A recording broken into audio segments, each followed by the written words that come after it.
저희 계속해서 10계명 살펴보고 있는데요. 특별히 오늘은 5계명을 함께 살펴보려고 합니다. 목사님께서 계속해서 말씀해 주셨다시피 10계명은 하나님 사랑 그리고 이웃 사랑이라는 두 가지의 큰 주제로 나뉘어져 있습니다.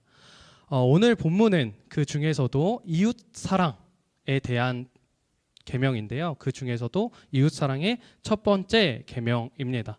1계명부터 4계명까지는 하나님과의 관계에 대해서 설명하고 있었다면 오늘부터 함께 살펴볼 5계명부터 10계명까지는 우리가 살아가는 너와 나 사이에 그리고 우리 사이에 어떤 관계가 되어야 되는지를 나타내주고 있는 게 바로 이 5계명에서 10계명의 내용입니다. 특별히 아까 말씀드렸다시피 오늘은 저희 5계명을 살펴볼 텐데요. 내 부모를 공경하라라고 되어 있습니다. 사실 이 본문을 설교해야 한다고 이렇게 딱 본문을 묵상하기 시작했을 때에 제게는 크게 두 가지의 걱정이 제 마음 가운데에 생겼습니다. 첫 번째는 이 계명 자체가 사실 동서고금을 막론하고 늘 보편적 가치로 우리에게 주어져 있었기 때문에 어쩌면 이 말씀이 자칫하다가 너무 진부한 이야기로 우리에게 다가오지 않을까 하는 걱정이 하나 있었고, 또 두 번째, 그런가 하면 두 번째 염려는 무엇이었냐면 아이러니하게로 완전히 반대되는 걱정이 제게 들었습니다. 참 이 가정에 대해서 생각해 보면, 또 부모님에 대해서 생각해 보면, 저도 이제 청소년기를 지나면서 자라올 때에 제 친구들의 경우도 그렇고 또 이렇게 청년부에서 나눔을 하면서 여러 나눔들을 들을 때에 부모님과의 관계가 되게 쉽지 않은 경우도 우리 가운데에서 어렵지 않게 발견될 수 있기 때문에 이 본문을 어떻게 설교하고 또 하나님의 이 본문에 담긴 하나님의 마음을 여러분들에게 어떻게 잘 전달할 수 있을지 하는 그 걱정이 제게 들었습니다. 그러면서 되게 공감됐던, 제가 대학 시절에 교수님께 들었던 말 중에 하나가 떠올랐는데요. 가족이라고 한다는 건, 또 부모와 그 자식 사이의 관계라는 거는 우리가 마주보고 있을 때는 너무나도 가까운 관계이고 소중한 관계이지만 등을 돌리게 되는 순간 지구 한 바퀴를 사이에 두는 어려운 관계, 너무나도 멀어지는 관계다라는 이야기였습니다. 그렇습니다. 그 부모와 자녀의 관계는 그만큼 가까우면서도 또 동시에 어느 순간에는 그와 정반대로 너무나도 멀어질 수 있다라는 게 이 부모와 자식 간의 관계입니다. 자, 근데 그런 맥락에서 살펴봤을 때 하나님께서는 우리의 연약함과 또 우리 관계 가운데에서의 나타나는 어려움들을 너무나도 잘 아시는 하나님께서 이웃과의 관계, 사람과 사람과의 관계로서 이 첫 계명을 우리에게 주신 이유가 무엇일까?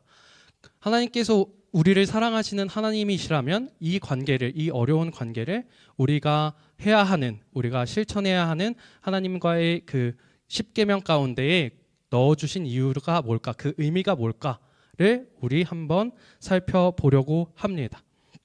그것에 담긴 이 5계명에 담긴 의미를 같이 살펴보려고 합니다.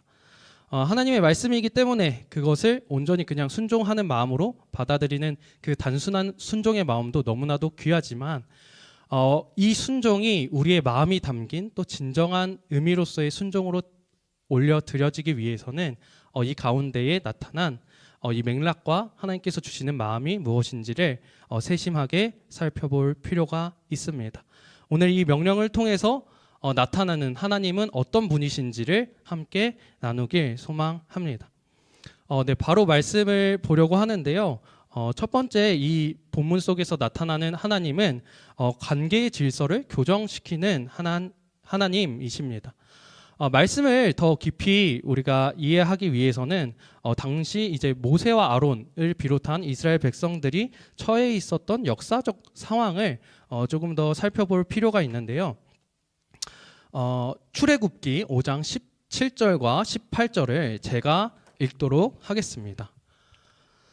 바로가 이르되 게으르다 그러므로 너희가 이르기를 우리가 가서 여호와께 제사를 드리자 하는도다. 이제 가서 일하라. 짚은 너희에게 주지 않을지라도 벽돌은 너희가 수량대로 바칠지니라. 이게 어떤 말씀이냐면 바로가 그 이스라엘 백성들이 모세와 이스라엘 백성들이 출애굽하기 전에 그 애굽에 있을 때에 바로라는 그 왕, 그 파라오 밑에서 그 파라오의 통치를 받고 있었던 그 상황이었습니다. 그래서 이제 그러던 어느 날 이제 모세가 하나님의 부르심을 받고 이스라엘을 출애굽시켜라라고 하는 그 명령을 바로 왕 앞에 가서 우리 하나님을 예배하기 위해서 저 광야에 나아가서 예배를 드리고 돌아오겠습니다라고 한 것에 대해서 바로가 이렇게 이야기를 하고 있는 것입니다. 너희가 지금 아직 이렇게 그러니까 쉽게 말하면 덜 피곤해서 이렇게 또 그런 얘기를 하는 거지 하면서 이 할당량, 일해야 되는 할당량은 그대로 두되 그것을 할 수 있는 도구들, 재료들을 삭감시킴으로써 그들에 대한 압제를 드러내고 있는 본문이 바로 우리가 함께 읽은 이 본문입니다. 여기서 나타나는 것은 하나님이 전제되지 않는 권력, 하나님이 전제되지 않는 우리 사이의 관계가 정도의 차이는 있겠지만 필연적으로 띄는 양상이 바로 이러한 양상이라는 것입니다. 나의 유익을 위해, 나의 어떤 더 나은 삶을 위해 다른 사람을 이용하고 다른 사람을 착취하는 그 관계의 메커니즘이 당시 이제 이스라엘 백성들이 살고 있었던 그 애굽의 통치 배경입니다. 하나님께서는 그런 의미에서 이스라엘 백성들을 출애굽시키시고 그 이스라엘 백성들 가운데에 새로운 계명을 주시는데요. 이런 역사적 맥락에서 하나님의 10계명을 딱 바라보면 하나님께서는 그런 왜곡된 질서를 깨뜨리시고 하나님께서 주인이 되시는 하나님께서 우리의 참 주인이 되실 때에 우리 가운데에 회복되어지는 질서를 말씀해 주시고 계신 것이 바로 이 10계명의 계명들입니다. 출애굽기 6장인데요. 6장 4절부터 5절을 여러분이 이제 한 목소리로 읽도록 하겠습니다. 시작. 그들이 거류하는 땅을 그들에게 주기로 그들과 언약하였더니 이제 애굽 사람이 종으로 삼은 이스라엘 자손의 신음소리를 내가 듣고 나의 언약을 기억하노라. 이어서 7절과 8절은 제가 읽도록 하겠습니다.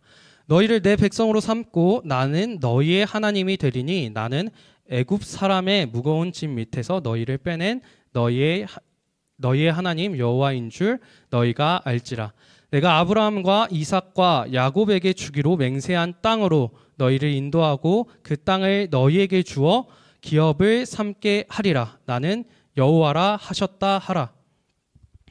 하나님께서는 이스라엘 백성에게 또 모세와 아론에게 하나님은 나는 언약을 지키는 하나님이고 너희를 내 백성 삼겠다라는 말로 그 출애굽할 것을 명령하십니다.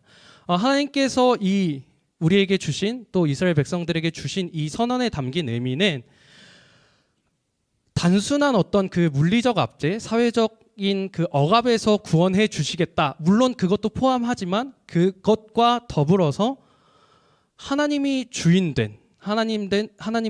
되시는 그 관계의 질서로 우리를 부르시고 우리를 초청하고 계시다라는 의미를 담고 있습니다. 그런 의미에서 봤을 때 관계의 아름다운 관계, 우리 창조 때의 하나님과 우리 그리고 피조물과 피조물 사이의 그 관계를 아름다웠던 관계를 재정립하시겠다라는 선언입니다. 그런 의미에서 출애굽 이후 이스라엘 백성들에게 오늘 주어진 이 10계명은 왜곡된 세상의 질서가 아니라 세상의 참된 주인이신 하나님의 질서가 어떠해야 하는지를 나타내주고 있는 것입니다. 그런 의미에서 그런 맥락에서 우리는 우리에게 주어진 5계명을 다시 한번 더 깊이 묵상해야 합니다. 비단 부모님 말씀을 잘 들어 부모님께 효도해야지 이 차원을 넘어서서 하나님께서 우리를 지으실 때에 우리에게 목적하셨던 우리가 그 관계를 맺기 원하셨던 그 관계의 방법으로 우리를 다시 한번 교정해주고 계신 말씀으로 받아야 하는 것이죠.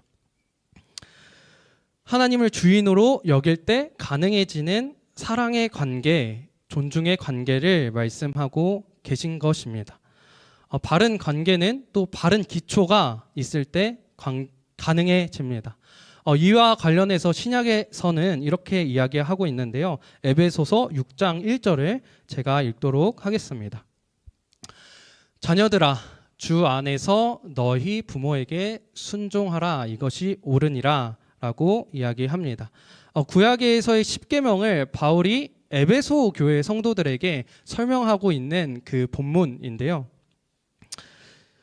여기서 우리가 주목해야 할 포인트, 전제는 무엇이냐면 바로 우리가 설교에서도 몇 번 강조했듯이 주 안에서라는 표현입니다. 주 안에서라는 하나님과 나와의 관계, 그리고 그 관계에 기초한 수평적인 그 관계를 이야기하고 있는 것입니다. 하나님의 율법 5계명을 마주할 때에 기억해야 할 것이 바로 이 점입니다. 하나님께서는 이스라엘 백성들을 출애굽시켜서 새로운 억압의 자리에 놓아 주시는 분이 아니라 회복된, 정말 하나님과 인간 사이에, 그리고 인간과 하나님 사이에 회복된 관계로, 그 회복된 원리로 우리를 부르시고 계신 것입니다. 하나님 안에서 서로를, 그리고 하나님 안에서 그 부모님을 무겁게 여기라라는 이 고백입니다. 그래서 이 관계를 통해서 이 하나님의 그 계명, 하나님의 관계의 메커니즘을 존중하는 방식으로서의 우리의 삶의 관계들을 통해 우리는 하나님이 우리의 참 주인 되심을 삶으로써 고백할 수 있게 되는 것입니다. 그래서 오늘 설교 제목이 Not A But B라는 제가 이제 고등학교 3학년 때, 2, 3학년 때 이렇게 열심히 했었던 그 수거를 가져왔는데요. 그래서 첫 번째 Not A But B는 Not Separation But Respect입니다.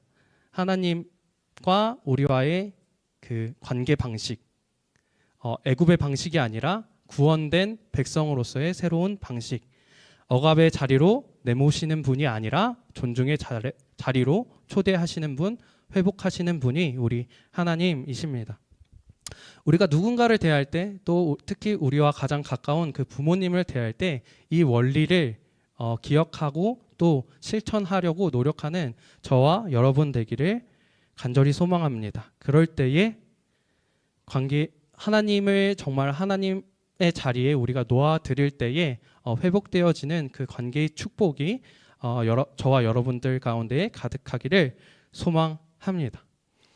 네, 그런가 하면 여전히 저희가 서론에서 던졌던 그 풀리지 않는 질문이 아직 남아 있습니다. 어쩌면 이런 맥락에서 봤을 때는 더 큰 문제처럼 보이기도 합니다. 이스라엘 백성들에게 주어진 이 계명이 애굽의 질서를 대체하는 것으로서 주어진 하나님의 질서라고 한다면, 만약에 내가 처한 그 관계의 상황이, 내가 처한 어떤 관계의 그 여러 환경들이 하나님의 통치가 전혀 이루어지지 않는 것처럼 느껴지는 상황이 우리에게 있을 수 있습니다. 그 가운데에서 우리에게 이 말씀을 어떻게 적용할 것이냐, 건널 수 없는 강이 나와 너 사이를 가로막고 있는 것 같이 느껴질 때에 우리는 그 강을 어떻게, 무슨 힘으로 건널 수 있느냐 하는 주제가 우리에게 또 던져지게 됩니다. 여기서 이제 10계명을 주시며, 여기서 이제 우리가 다시 집중해야 할 것은 조금 더 단순하게, 그러면 이 10계명이 어떤 말씀을 주시면서, 이 10계명을 주시기 직전에 하나님의 말씀, 이 10계명이 어떤 전제를 가지고 있는지를 다시 한번 살펴볼 필요가 있습니다. 출애굽기 20장 2절 말씀인데요. 여러분이 한 목소리로 읽도록 하겠습니다. 시작. 나는 너를 애굽 땅 종 되었던 집에서 인도하여 낸 나의 하나님 여호와니라. 네, 이 한 구절이 10계명 전체의 전제이자 또 출발점입니다. 존재로서의 가치를 바라보시는 하나님이십니다.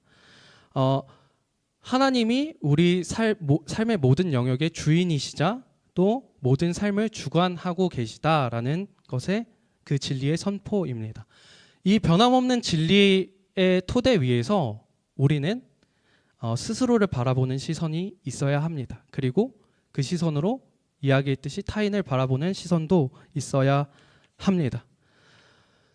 하나님께서 억압을 무너뜨리시고 존중과 사랑이라는 새로운 질서를 우리 가운데에 세워주시는데, 그 하나님께서 그 질서를 세우시는 방식이 우리의 어떠함, 우리의 능력과 우리의 어떤 특정한 행동들을 통해서 세우시는 게 아니라는 점을 우리는 이 본문에서 발견할 수 있어야 합니다. 나는 너를 인도하여 낸 내 하나님 여호와니라. 이 선언 속에 담겨 있는 것은 내가 너를 포기하지 않고 그 계명에 합당한 사람으로, 복음에 합당한 사람으로 너를 계속해서 인도하고 또 다스려 가겠다. 그렇게 기어코 너를 그렇게 만들어 가겠다라는 하나님의 선언이라는 것을 기억해야 합니다. 이스라엘 백성에게 출애굽은 어떤 구원의 완성, 종착지라고 생각되는 동시에 또 어떤 면에서는 하나님 안에서 계속해서 변화되어 나아가야 하는 새로운 삶의 출발점이기도 합니다. 왜냐하면 이스라엘 백성들 앞에는 그들이 가나안 땅을 향해 나아갈 여전히 광야가 펼쳐져 있기 때문입니다. 그 출발점에서 하나님께서 이 십계명을 우리에게 주셨는데, 이 십계명을 통해서 우리가 기억해야 할 것은 우리의 참된 주인이 누구인지를 기억해야 한다라는 것이죠. 그래서 이 우리의 존재의 기초를 우리가 기억할 때에 우리는 고백할 수 있게 됩니다. 우리의 이 순종의 기초가 우리가 하나님을 사랑하고 또 이웃을 사랑하고 우리 부모님을 공경할 수 있는 그 기초가 다른 어떤 것에 있는 것이 아니라 나의 특정한 행동과 노력에 있는 것이 아니라 하나님의 하나님 되심, 그리고 하나님 안에서 모든 행위 이전에 존재로서 용납받았다라는 이 정체성이 이 순종의 토대가 된다라는 것을 기억해야 합니다. 그리고 저희는 여기서 한 발짝 더 나가야 합니다. 어떤 면에서 우리가 부모님과 또 가까운 관계 속에서 되게 그 관계가 어려워지는 이유 중에 하나는 그 관계가 가지는 특별함 때문에 더 그런 것 같습니다. 부모와 자녀라는 특별한 관계는 그 관계성에서 비롯한 기대가 크기 때문에 우리가 더 낙심하고 상처가 되는 순간들이 있습니다. 하나님께서 첫 공동체로 첫 사랑을 받는 그 관계로서 첫 사랑의 대상으로 만나게 한 사람이라는 이 특별한 어떤 관계성이 때로는 우리 부모님도 어떤 면에서 그렇게 우리가 주님께 조건 없이 용납을 받았듯이 우리 부모님도 어떤 면에서는 그렇게 하나님의 사랑이 필요한, 하나님의 그 복음이 필요한, 조건 없는 용납과 사랑이 필요한 존재라는 것을 간과하게 만들 때가 있다라는 것이죠. 사랑하는 여러분, 이 5계명의 그 계명 앞에 이 말씀의 직접적인 적용이 너무 힘겨운 분이 계실지도 모릅니다. 그럴 때 우리가 기억해야 하는 것은 우리 부모님 또한 우리 부모님이라는 그 역할 이전에 나와 같이 한 영혼으로서 바라봐 주는 그 주님의 시선이 우리에게 접목될 필요가 있습니다. 나의 연약함과 나의 부족함과 외로움과 고독함과 마찬가지로 부모님도 자신의 인생의 무게를 짊어지고 복잡한 삶 속에서 때로는 힘들고 때로는 지치고 때로는 외로운 그 순간들을 지나가고 계시는 그 삶의 무게를 짊어지고 계시다는 그 사실을 우리가 기억할 필요가 있습니다. 그것을 우리가 주님 안에서 주님의 시선으로 기억하며 부모님들을 바라볼 때에 부모님의 모든 삶과 어떤 상황을 온전히 이해할 수는 없을지 몰라도 그 은혜가 만들어내는 그 이해라는 조그마한 틈을 우리는 보게 될 줄로 믿습니다. 주님의 시선이 우리 가운데 있을 때 우리는 그 이해라는 그 희미한 빛을 바라보게 될 줄로 믿습니다. 그래서 두 번째 not A but B는 not doing but being입니다. 하나님께서는 그분의 나라를 세워가시고 그분의 나라를 확장시켜 나가시는데 우리를 부르시는데 우리의 순종 이전에 그분의 시선, 그분의 온전한 용납의 시선이 우리를 존재로서 받아들여주고 계시다라는 사실을 기억해야 합니다. 이 부르심은 나뿐만 아니라 내 옆에 있는 사람 그리고 나와 가장 가까운 그 부모님에게도 동일하게 적용된다는 사실을 기억함으로 나아가는 저와 여러분 되기를 소망합니다. 마지막으로 세 번째 not A but B는요, not me but Jesus인데요.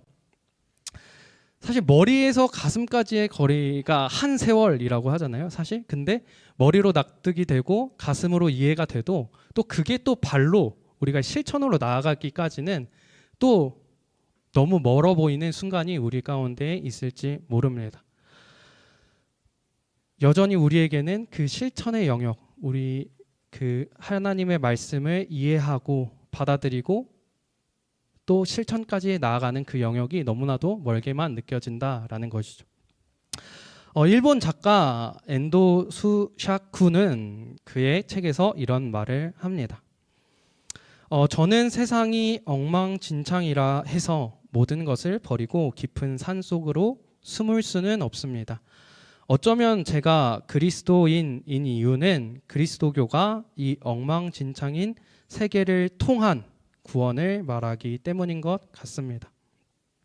그리스도교의 경우 무엇인가에 관심을 갖는다는 것은 그 안에 구원의 가능성이 있기 때문이라고 말합니다. 그러한 면에서 그리스도교에서는 추잡스러운 것도 애욕도 언제든지 변화할 수 있습니다. 우리가 우리의 힘이 아니라 주님의 힘을 덧입어 살아갈 때에 주님이 여시는 가능성이, 그 구원의 가능성이 우리에게 비로소 보이게 된다라는 것이죠.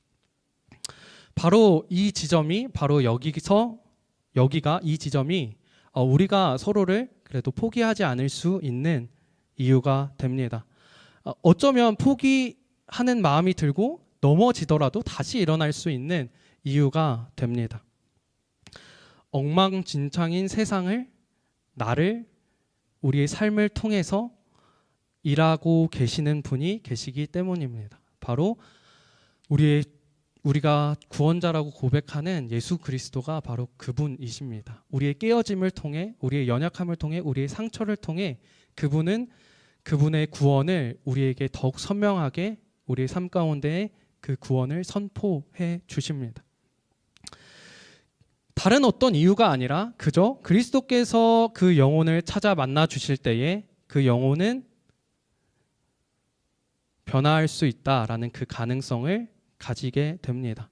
그러니 우리에게 주어진 상황이, 우리에게 주어진 관계가 내 힘으로는 도무지 아무것도 할 수 없다라고 느껴지는 그 순간에 포기하고 좌절하고 그것을 외면하는 것이 아니라 그것을 똑바로 직면하고 그 가운데에서 살아나갈 수 있는 이유는 예수 그리스도가 그것을 통해서 우리와 함께 일하고 계시기 때문입니다.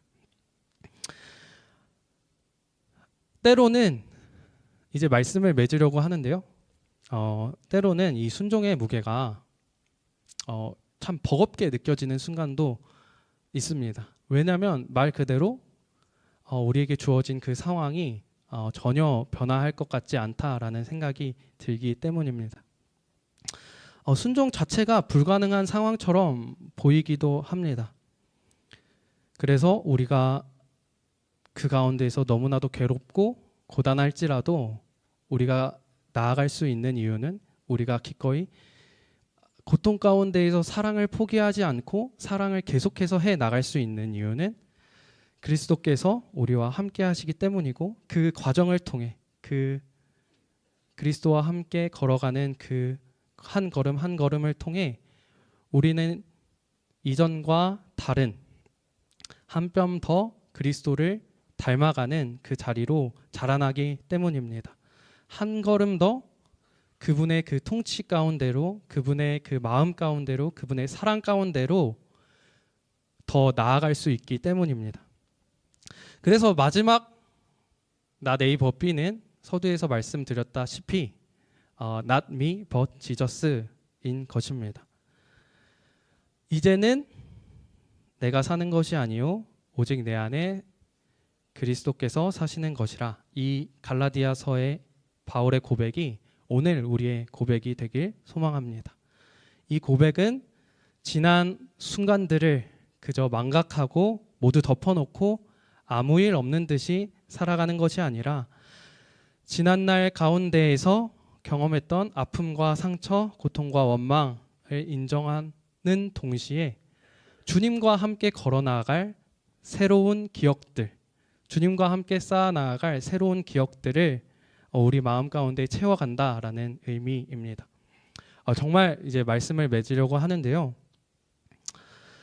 엉망진창인 세상을 더 이상 내가 아니라 나의 힘을 의지하며 살아내는 것이 아니라 그 세상을 통해 그 아픔과 상처와 고통을 통해 일해 가시는 그분의 구원을 밝히 보이시는 그리스도와 함께 살아가길 소망합니다. 내 안에 사시는 그리스도로 살아가겠습니다 라는 고백이 정말 우리의 진정한 고백이 되길 소망합니다. 그분이 선택하신 그 사랑을 그분이 먼저 가셨기에 나도 따라 걷겠습니다. 그분이 명령하신 그 사랑을 나도 해보겠습니다 하는 그 고백들이 저와 여러분 가운데 가득하길 소망합니다. 내 안에 사시는 예수 그리스도, 이분으로 말미암아 여러분의 삶의 현장을 여러분이 마주한 모든 상황들을 그리스도와 함께 걸어가기를 간절히 소망합니다. 오늘 함께 이제 찬양할 텐데요. 오늘 찬양 때도 고백했던 찬양입니다. 가사가 이렇습니다. 작고 약한 내 모습, 기댈 곳도 없는 나를 위로하시려 교회를 세우셨네. 나를 위로하시려 교회를 세우셨네. 우리 모여 사랑할 때 주님 위로하시네. 우리 함께 기도할 때 회복을 이루시네. 너를 위해 기도해. 눈에 보이지 않아도 주가 이뤄 가심을 믿네. 이 사랑에 대한, 주님의 사랑에 대한 반응이 다른 어떤 것을 내가 무엇을 해야 하지로 나아가기 전에 우리의 두 손을 주님께 겸손히 모으는 이 기도의 자리로 나아가는 저와 여러분 되기를 원합니다.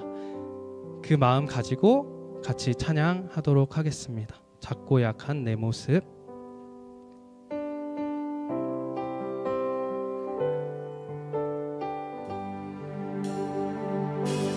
작고 약한 내 모습, 기댈 곳도 없네. 나를 위로하시려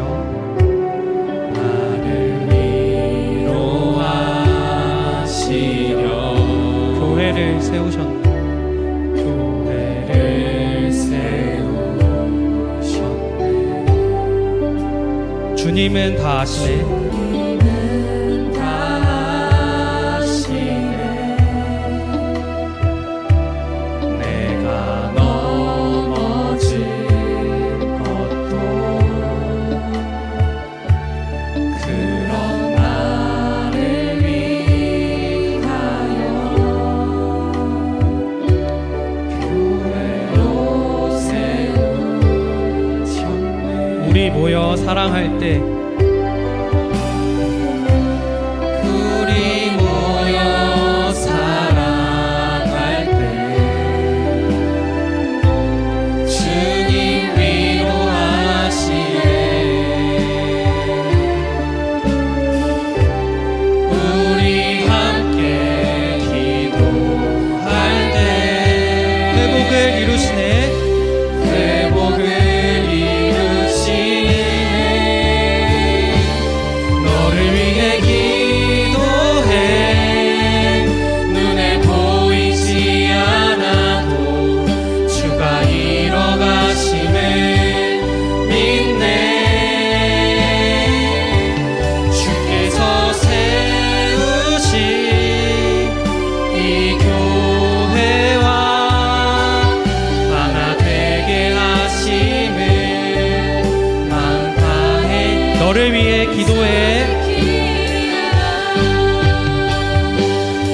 너를 위해 기도해.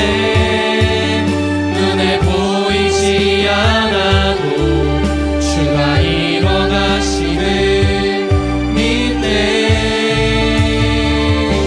주께서 세우신 이 교회와 하나 되게 하시는 마음 다해 서 지키리라. 저희 이 시간 기도할 텐데요. 제가 지난 금요일, 토요일 우리 철야 기도회 같이 하면서 가장 인상 깊었던 장면이 무엇이냐면, 서로가 서로를 이렇게 끌어안고 기도하는 그 장면이 제 기억 속에서 사라지지 않습니다. 제 기억 속에 너무나도 선명하게 남아 있습니다. 그 장면 속에서 세상이 아무리 발전하고 세상이 아무리 변해가도 교회가 여전히 존재하고 필요한 이유가 납득되었기 때문입니다. 사랑하는 여러분, 저희 이 시간 기도할 때에 함께 기도하길 원합니다. 우리가 우리 서로를 위해, 또 특별히 우리 가정을 위해 함께 기도하면 좋겠는데요. 우리가 서로가 서로의 손을 맞잡고 기도하는 것처럼 우리 어머니와 또 아버지와 함께 기도하는 그런 믿음의 가정으로 우리를 회복시켜 주길 원합니다. 하나님, 주님의 그 사랑이, 주님의 그 통치가, 세상의 논리가 아닌 그 주님의 통치가 우리의 가정을 다스리길 원합니다. 그 주님의 사랑이 우리 부모님과의 관계를 통해, 우리 서로와의 관계를 통해 이 세상 가운데에 나타나길 원합니다. 이 기도 제목 하나 가지고 저희 주여 크게 한번 부르짖고 기도함으로 나아가겠습니다. 주여! 사랑과 은혜가 무한하신 주님, 하나님, 저희 이 말씀의 계명을 통해 하나님께서 여시는, 하나님께서만 여실 수 있는 그 회복의 공동체를 꿈꾸며 나아갑니다. 그 회복의 가정을 꿈꾸며 나아갑니다. 하나님 아버지, 우리가 정말 아무것도 할 수 없다라고 느껴지는 그 순간과 그 가정과 그 상황 속에서 우리가 다른 어떤 것 하기 이전에 하나님, 우리의 두 손을 모아 주님께 부르짖어 나아가길 소망합니다. 그렇게 우리의 부르짖음이, 우리의 기도가 주님 앞에 드려질 때에 주님께서 우리의 그 기도를 통해, 우리의 그 순종하는 마음을 통해, 우리의 그 사랑을 기꺼이 해내려는 그 마음들을 통해 하나님, 우리에게 주어진 그 가정과 공동체를 기억고 회복해 나가실 것임을 믿습니다. 주님, 우리와 함께 일하여 주시고 우리의 연약함과 부족함을 통해서도 당신의 구원을 밝히 보여 주시옵소서. 주님과 함께 손잡고 나아가길 원합니다. 이 세상을 홀로 살아가는 것이 아니라 주님과 내 안에 사시는 그 그리스도와 함께 살아가길 원합니다. 주시고 우리를 붙잡아 주시옵소서. 우리의 마음을, 우리의 발걸음을 인도하며 주십니다.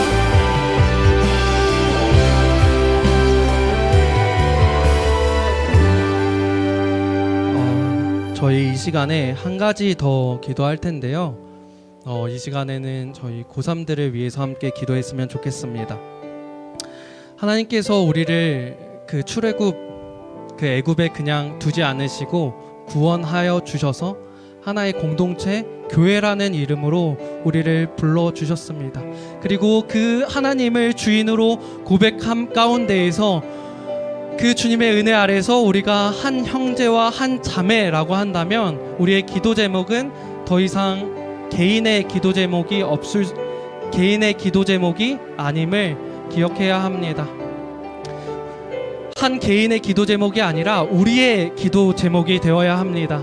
한 영혼의 아픔이 우리의 아픔이 되어야 합니다. 한 영혼의 불안이 우리의 불안이 될 수 있어야 합니다. 우리 고3들을 위해 기도할 텐데요. 참 불안하고 염려가 너무나도 많고 정말 길이 보이지 않는 그런 순간, 길이 보이지 않는 것처럼 보이는 그 순간 가운데 있을 수도 있습니다. 그 그 한 영혼을 위해서, 그 선배를 위해서 우리가 마음 모아 기도함으로 나아가길 원합니다.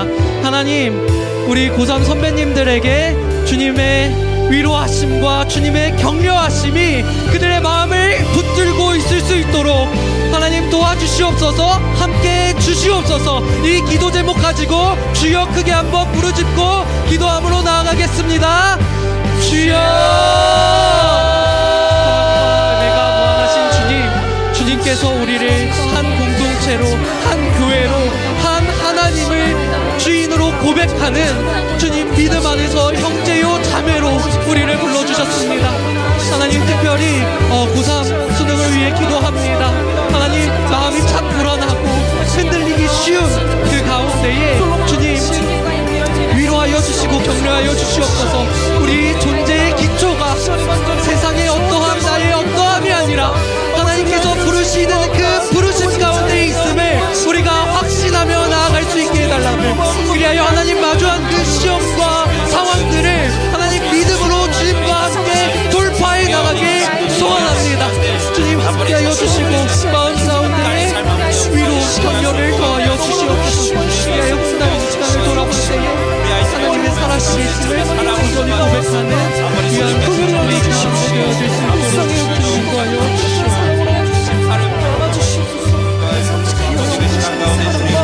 정말 아버지 그 사랑을 가운데 이 남은 시간 시험과 예지와 시험과 여러 가지 그 상황을 속에서 주님께서 빨리 하나님을 의지하는 마음에게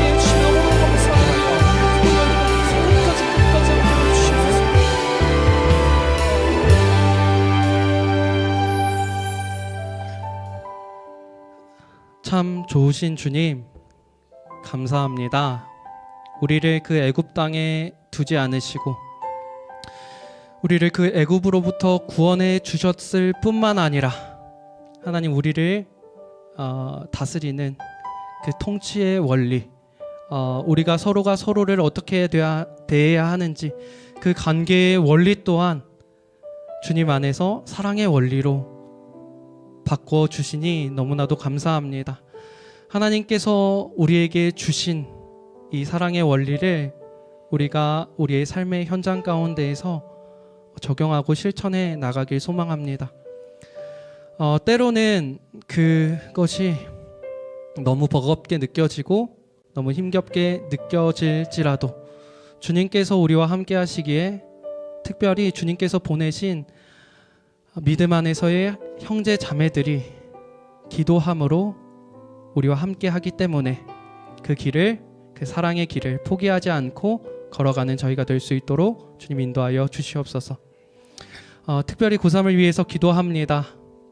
가장 불안한 그 시기 가운데에 하나님, 주님을 더욱더 신뢰하는 기간으로, 그 시간으로 이 시간을 사용하여 주시고 흘린 땀과 눈물들 주님 기억하여 주시사 주님 안에서 아름다운 열매들로 맺어가는 복된 인생 되어질 수 있도록 주님 붙잡아 주시옵소서. 감사드립니다. 모든 말씀 우리 구주 되신 예수 그리스도의 이름으로 기도드렸습니다. 아멘.